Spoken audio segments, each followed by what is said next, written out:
Sitting at my sister-in-law Marissa's elegant dining table in her Nashville home, I felt a strange unease settle over me. It was our monthly family brunch, and the atmosphere should have been warm and inviting. Instead, it was thick with tension. My husband, David, placed a steaming mug of coffee in front of me, his lips curling into an odd smile that didn't quite reach his eyes. "Made you a special coffee, honey," he said, his tone overly cheerful. I stared at the mug, its contents emitting a peculiar metallic smell that made my stomach churn. At 29 years old, I never imagined I'd be questioning whether my own husband was trying to poison me. But after 3 years of marriage filled with countless incidents of unexplained illnesses, I had learned to trust my instincts, especially around Marissa, who always seemed to orchestrate situations that left me sick or humiliated, all while wearing that same innocent smile David now wore. "How sweet," I replied, forcing a smile as my mind raced. The aroma wafting from the cup was unlike any coffee I'd smelled before. It reminded me of the time last month when I ended up in urgent care after drinking tea at Marissa's house. The doctors couldn't explain my symptoms, and Marissa had insisted she made the tea exactly the same way she made her own. Across the table, Marissa watched me intently, absently stirring her untouched coffee. "David has become quite the barista lately," Marissa said with a smirk. "He's been practicing different brewing methods, just for you."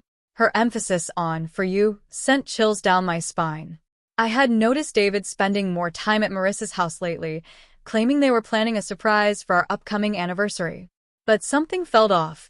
The whispered conversations that stopped when I entered the room, the strange texts I glimpsed on his phone, and now this coffee with its peculiar scent. I lifted the cup, pretending to take a sip while studying their expressions. David and Marissa exchanged a quick glance that confirmed my suspicions. Making a show of checking my phone, I stood up abruptly. "Oh, would you look at that? I need to make a quick call for work. Marissa, would you mind if I use your study?" As I walked past Marissa's place setting, I deliberately stumbled, quickly switching our coffee cups in the confusion of steadying myself. "I'm so sorry," I exclaimed, straightening up. "I'm such a klutz sometimes." Marissa waved off my apology with a tight smile. "Just try not to break anything in the study." I nodded and hurried away, my heart pounding. Through the study doorway, I could still see them at the table. Now I just had to wait and watch. From the study doorway, I watched as Marissa lifted the coffee cup to her lips, and my stomach clenched with anxiety. Part of me wanted to stop her, to warn her, but I needed to know the truth. I had spent too many nights in emergency rooms, too many hours doubled over in pain, always after sharing meals with them. It wasn't always like this. When I first met David at a friend's wedding in Nashville 3 years ago, he was charming and attentive. Marissa had seemed welcoming too, inviting me to family gatherings and offering to help plan our wedding. But looking back, I should have noticed the red flags, the way she would accidentally spill things on my dress at important events, or how my food always seemed to have extra seasoning when she helped cook. The incident started small, an upset stomach here, a mild allergic reaction there. David always had an excuse ready. Maybe it was something I ate earlier, or I must be coming down with something. But the pattern was becoming clear. The worst incident was 2 months ago when I ended up hospitalized after eating breakfast at their house. The doctors found traces of something in my system they couldn't identify, but David convinced everyone I must have taken some expired medication. I gripped the doorframe, watching as Marissa took another sip of the coffee. David was typing on his phone, seemingly unconcerned. My own untouched cup sat cold on the table where I'd left it. The metallic smell still lingered in my nose, making me shudder. A slight tremor in Marissa's hand caught my attention. She set down the cup, her face suddenly pale. "David," she said, her voice shaking, "something's wrong." David looked up, his expression changing from confusion to horror as he realized which cup she was drinking from. He jumped up, knocking over his chair. "Marissa, what's happening?" Marissa's hands were trembling violently now. I feel." She tried to stand but stumbled, grabbing the edge of the table for support. "David, what did you put in that coffee?" I stepped out of the study, my phone already recording. David was beside Marissa now, his face ashen. "That wasn't supposed to be your cup," he whispered, but in the silence of the dining room, his words carried clearly. Marissa's eyes widened with realization and fear. "Call an ambulance," she gasped, sliding to the floor. "Please." I dialed 911 immediately, my hands steady despite the chaos unfolding before me. Marissa was on the floor now, her body racked with violent tremors. David knelt beside her, panic written across his face as he realized their plan had backfired spectacularly.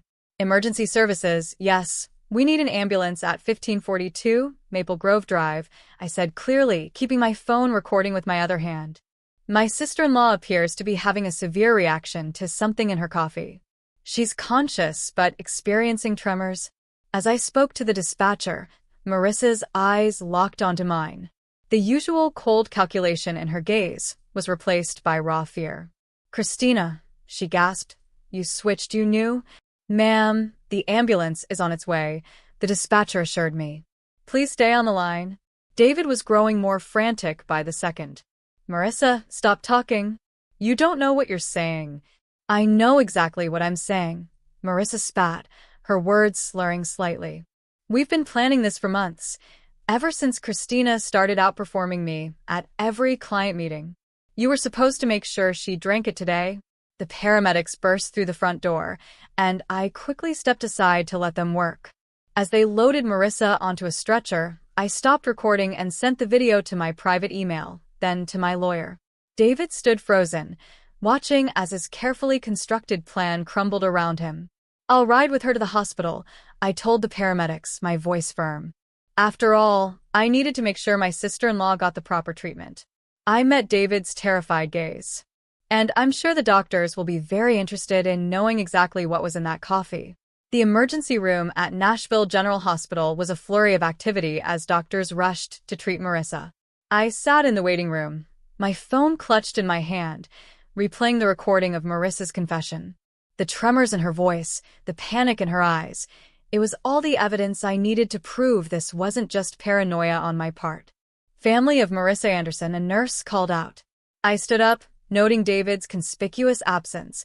He'd mumbled something about parking the car 20 minutes ago and hadn't returned. "I'm her sister-in-law," I said, following the nurse through the double doors. "How is she?"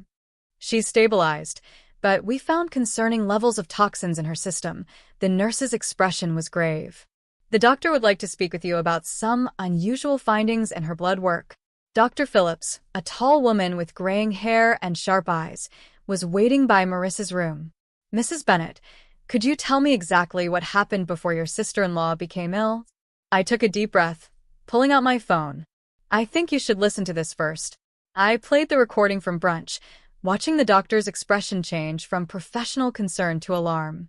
"This is very serious," she said, making notes on her tablet. "The substance we found isn't something that accidentally ends up in coffee. We're looking at deliberate contamination." Just then, David appeared at the end of the hallway, his face pale and sweaty. He'd clearly overheard the doctor's words. "Christina," he started, taking a step toward me. "Let me explain." "Stay back," Dr. Phillips warned, pressing the nurse's call button. "Security to room 412, please." David raised his hands in surrender.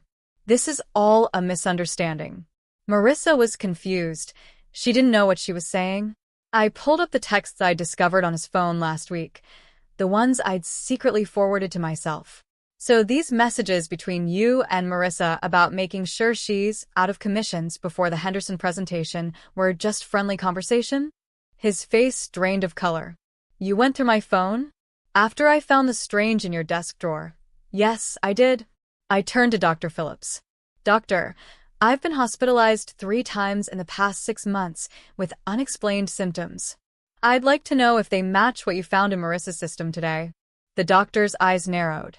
"We'll need to run some tests to compare. Security will make sure your husband remains available for questioning," Dr. Phillips informed me.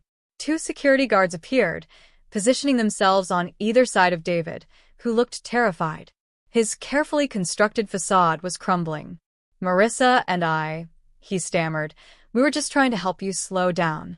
You were working too hard, taking all the big clients.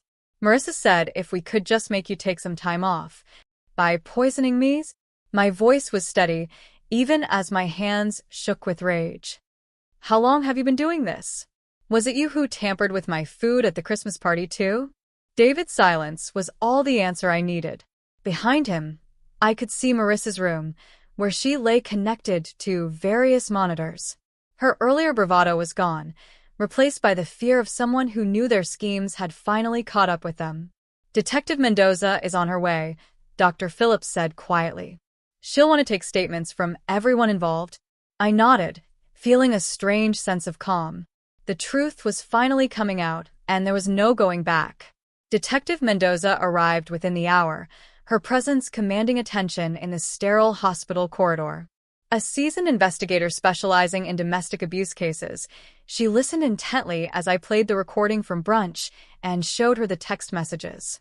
Mrs. Bennett, she began, reviewing her notes, you mentioned previous hospitalizations. Can you tell me more about those incidents? I pulled out my phone again, opening a document I'd meticulously maintained for months. The first time was in February, after a dinner at Marissa's house. I had severe stomach pains and dizziness. The second was in April, the tea incident, and then in June after breakfast with them. My voice remained steady as I continued, detailing each time the symptoms were similar but just different enough that the doctors couldn't pinpoint a cause. Detective Mendoza's eyes narrowed as she looked at my detailed log of dates, symptoms, and circumstances. And you've been keeping records ever since you noticed the pattern, she asked. I hesitated before pulling out another phone from my purse. I also started carrying a backup phone with a different number. I used it to record conversations when I was around them. I have several where Marissa and David discuss their plans, though they're careful not to be explicit. In one of the recordings, Marissa's voice came through clearly. The Henderson account is worth millions, David. We can't let her ruin everything we've worked for. Just stick to the plan. A few days of illness should be enough.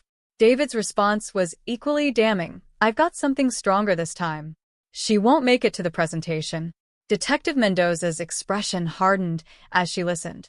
Through the window of Marissa's room, I could see my sister-in-law was now awake, looking significantly less confident than she had at brunch. The hospital is running toxicology screens, the detective informed me. Dr. Phillips has already identified several substances that don't occur naturally. We'll need samples from your home as well. A commotion down the hall caught our attention. David was arguing with the security guards, his voice rising in desperation. I need to speak with my wife. Christina, please, you don't understand. We were trying to protect you. Detective Mendoza stepped between us. Mr. Bennett, you're not helping your case. We've already found evidence of premeditated. Premeditated? David laughed, a hollow sound that echoed through the corridor. We were just trying to slow her down. She was working herself to death, taking all the major accounts. Marissa said if we could just make her take some time off. By poisoning her? Detective Mendoza's voice was sharp. That's not protection, Mr. Bennett. That's attempted murder. The color drained from David's face. Murder? No, that's not. We never meant to. Then what exactly did you mean to do? I asked, my voice surprisingly calm. When you put something in my coffee this morning, what was supposed to happen? David's silence spoke volumes. Behind him, I could see Marissa watching through her hospital room window, her face a mask of fear and calculation. I wondered if she was trying to figure out how to spin this, how to explain away months of systematic poisoning as some sort of misguided attempt at helping me. We'll need both of their phones, Detective Mendoza told the security guards. And I want officers posted at both doors. Nobody leaves until we get the toxicology results. Dr. Phillips entered Marissa's room with a tablet in hand, her expression grim as she reviewed the test results. Detective Mendoza and I followed while David remained outside with the guards. Marissa tried to sit up straighter in her hospital bed, but the tremors hadn't completely subsided. The toxicology report shows elevated levels of several substances, Dr. Phillips announced, her voice clinical. Most concerning is the presence of a particular compound that's typically used in pharmaceutical testing. It's not something the general public should have access to. Marissa's face paled. That's impossible, David interjected. It was just something to cause mild symptoms. Mild symptoms. Detective Mendoza interrupted, taking out her notebook.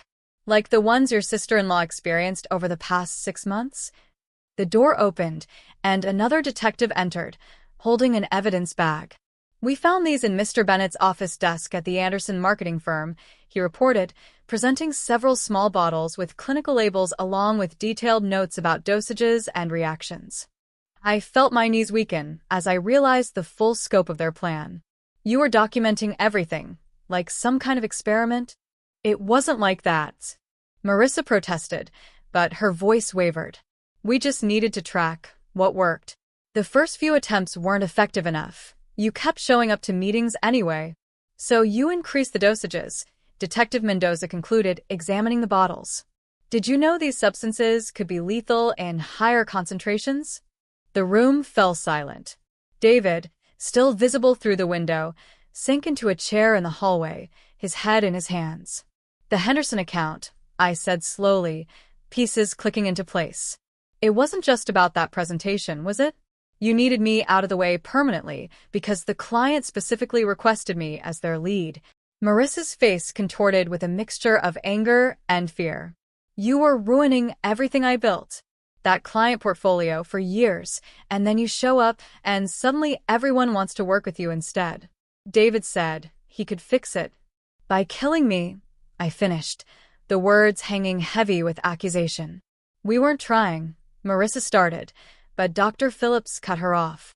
The concentration in the coffee you drank today, the doctor stated, looking directly at Marissa, was significantly higher than previous samples we've analyzed from Mrs. Bennett's earlier hospital visits. If she had consumed it, the outcome would have been severe, possibly fatal. Detective Mendoza turned to the other officer. We'll need a full warrant for both their homes and offices. And contact the pharmaceutical company listed on these bottles, find out how they obtained these substances. Marissa slumped back against her pillows, the fight draining from her face.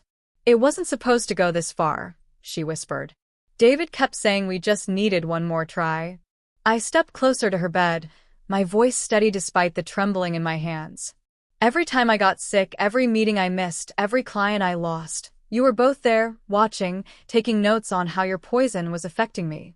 What kind of people does that make you? The silence that followed was deafening. Outside, I could hear David being read his rights as additional officers arrived. Marissa stared at her hands, unable to meet my gaze.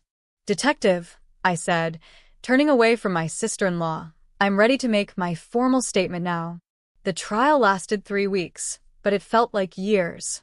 Each day, I sat in the courtroom, watching as the prosecution methodically laid out their case against David and Marissa. The evidence was overwhelming. The bottles from David's office, their detailed notes on each poisoning attempt, the recorded conversations and text messages discussing their plans. What struck me most was their demeanor throughout the proceedings. Marissa, usually so polished and confident, looked small in her defendant's chair. David couldn't even look at me, keeping his eyes fixed on the floor as expert witnesses detailed the potentially lethal effects of the substances they'd been using. Dr. Phillips's testimony was particularly damning. She presented a comprehensive analysis showing how they had gradually increased the dosages over time, demonstrating clear intent to cause serious harm. The pharmaceutical company representative confirmed that David had stolen the compounds through a college friend who worked in their research department. The defendants showed a calculated pattern of behavior, the prosecutor argued in her closing statement. This wasn't just corporate sabotage. It was a systematic attempt to harm Mrs. Bennett, with a clear escalation that could have resulted in death. When the verdict was finally read, I felt no joy, only relief. Both David and Marissa were found guilty on multiple counts, including attempted murder and conspiracy. The judge's words echoed through the silent courtroom. The premeditated nature of these actions, carried out against a family member over an extended period, demands the maximum sentence. I watched as they were led away in handcuffs, thinking about how greed and jealousy had twisted two people I once trusted into something unrecognizable. Their business, their reputations, their freedom, all sacrificed in an attempt to destroy me. 1 year after the trial, I stood at the podium of the Nashville Business Leaders Conference, preparing to give the keynote speech. The irony wasn't lost on me. This was exactly the kind of opportunity Marissa had tried to prevent me from achieving. The Henderson account, which she and David had been so desperate to steal, had led to several more major clients, establishing me as one of the top marketing executives in the region. Success isn't just about talent or hard work, I began, looking out at the sea of faces. It's about integrity, about building genuine relationships based on trust. I paused, letting my words sink in. Sometimes, the biggest threats to our success come from those closest to us. But surviving those challenges makes us stronger.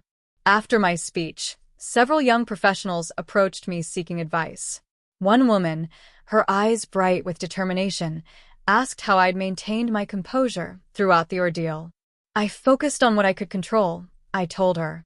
I gathered evidence, trusted my instincts, and refused to let fear stop me from pursuing my goals. Later that evening, I received an email from the Henderson client confirming they were renewing their contract for another 3 years.